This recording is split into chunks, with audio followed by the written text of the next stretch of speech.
بسم اللہ الرحمن الرحیم۔ السلام علیکم ورحمۃ اللہ وبرکاتہ۔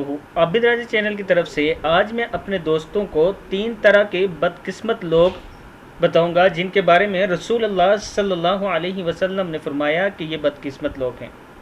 نمبر 1، رسول اللہ صلی اللہ علیہ وسلم نے فرمایا 3 طرح کے لوگ ہیں جن کی طرف اللہ تعالیٰ قیامت کے دن نہ دیکھے گا۔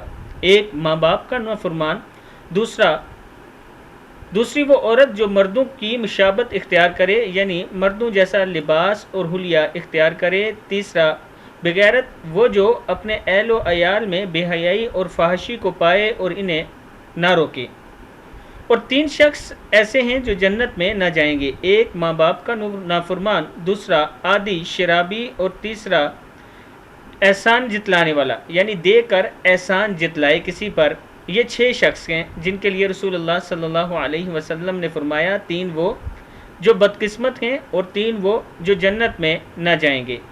میں اپنے دوستوں سے گزارش کروں گا کہ اللہ کی پناہ مانگیں ان 6 عادات سے کہ اللہ ہمیں معاف کرے، اور ہر ٹائم آپ نے استغفار کرنی ہے تاکہ اللہ تعالی ہم سب کو بخش دے۔ اس ویڈیو کو آپ نے آگے ضرور شیئر کرنا ہے۔ السلام علیکم ورحمۃ اللہ وبرکاتہ۔